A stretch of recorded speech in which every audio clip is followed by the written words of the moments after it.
Well, I think the most common thing that everyone is suffering from that is accelerating the aging process in a dramatic way for almost everyone is these trapped emotional energies that are inhabiting all of our bodies.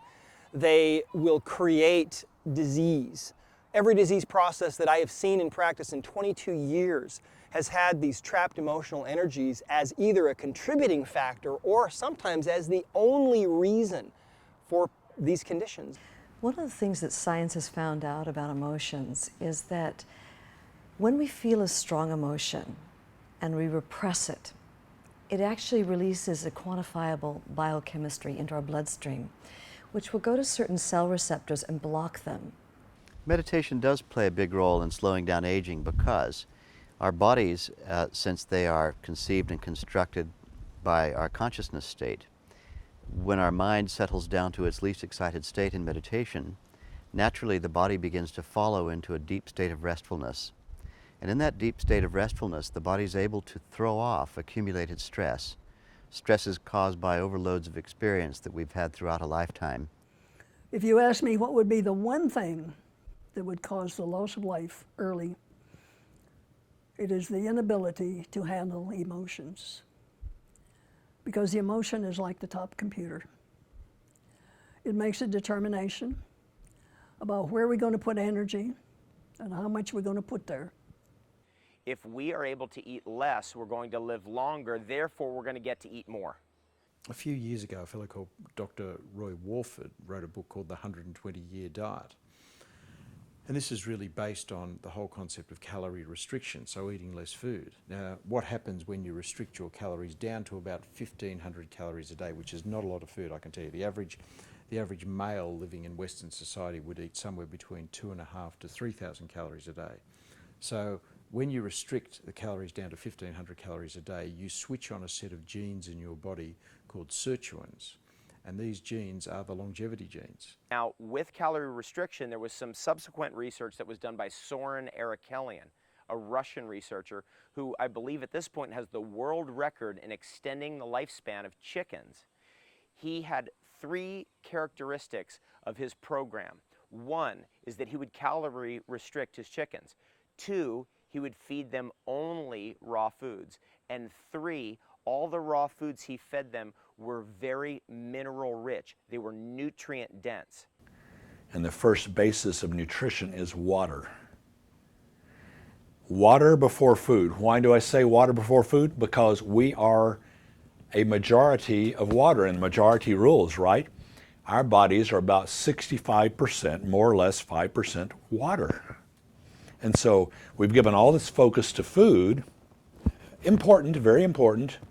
But what about water? What about the majority of what we're made of? I think meat plays a very big part in aging, and for several reasons. One is that we're not meant to eat meat, even though people think we are, but we can't digest it. It sits in our body for 4 days, and that's when it does all the cell damage, and the free radicals start, and you can't digest that food. The cattle is injected with antibiotics and hormones, steroids, and we're ingesting all that in the dairy that we eat and also in the meat that we eat. In our society, our diet is so unbalanced that we get way too much calcium and way too little magnesium. And that causes calcification and premature aging. Simply what I tell my patients to do is simply bless their food. Put love into their food, put energy in their food. Just spend a moment and actually, your hands emit electromagnetic field. So if you pray over your foods, you can actually change the information of that food. Abraham, about 7,000 years ago, whenever he lived, he started organized religion, which means he brought into the equation God and death. Before him, people lived their life for hundreds of years, even thousands of years. Death wasn't an issue in anybody's life. It was only God. And God was their friends. So when Abraham started organized religion, so what he did, he uses death as a whip and God as a carrot. And it's some very beautiful scheme. He causes people to have a need for his services. Since the time of Abraham, everybody after him lived below 100. And it was Albert Einstein said, I'm not a man of my own family and my own community. I'm a citizen of the world.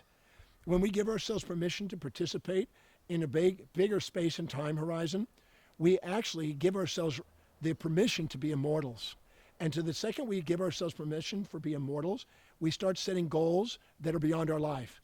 And if we have a goal beyond our life, we live longer. We know from the work of Dr. Fritz Popp in Germany, for example, that the DNA in each of our cells emits a certain level of light. The light level for human beings is different than that for goats or pigs or donkeys or goldfish. And it is generally believed that as that light level diminishes, our health also diminishes. And as the light comes back up, our health comes back up. Yogananda essentially let me understand that you can accomplish anything you believe in. So the most important thing is to believe. And once you believe, it is. To give your life, but not as a martyr, but to give your life to serve, to help the planet. To me, that keeps you young forever. Yeah, I've met 8 people over 300. A guy that I met who was 380 actually had a birth certificate. And I met people who knew him all their lives, and their parents knew them all their lives, and their grandparents knew them all their lives. And they all had a relationship to the same guy. Is attitude. Attitude. That's what keeps a person young. That's what keeps them healthy. That's what stimulates them to creativity and to do and to be happy. Attitude is everything. There are plants on the earth right now that will lengthen the telomeres of the cells. And inside a cell, there is what is called a telomere. Every time it goes into mitosis or cellular division, it shortens. Splits again, it shortens. Splits again, it shortens. And when that cell is divided so many times, it dies. And we call that aging and death.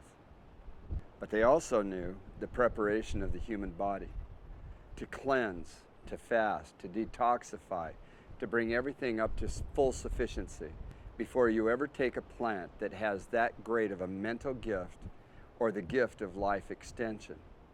We need to focus not on living long, but living right, living full. The quality of life must be full. It's an interesting thing, but especially here in the United States, we're engrossed with the idea of youth. We want to stay young, and we'll do anything to do that. And we're losing the quality of life when we take certain drugs to stay young, or we have certain procedures. Yes, we're living longer than our ancestors did in this country, but we're so unhealthy in doing it. I mean, to me, that's the definition of hell. I think belief plays a huge part. When I was a child, somebody once, I broke a finger, and someone said, oh, wow, you heal really fast. And that programming stuck in me, and I thought, oh, I'm a fast healer. And from then on, my life, I healed quicker than everybody else did because that early programming. And the same thing with aging. I had the belief system early on that I would always look young. And I believe that played a big part in slowing down my aging process. In our perception and our beliefs, because it is through the chemistry of our mind and brain and what we believe that ultimately selects the genes and can modify the gene expression. We used to think genes were just blueprints that made things. And in fact, well, they are blueprints. What we never put into the equation is there's a contractor.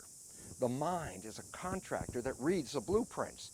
And the mind can modify the blueprints. I can, by how I respond to the world around me, change every one of my genetic blueprints to create 30,000 variations of protein products from the same gene.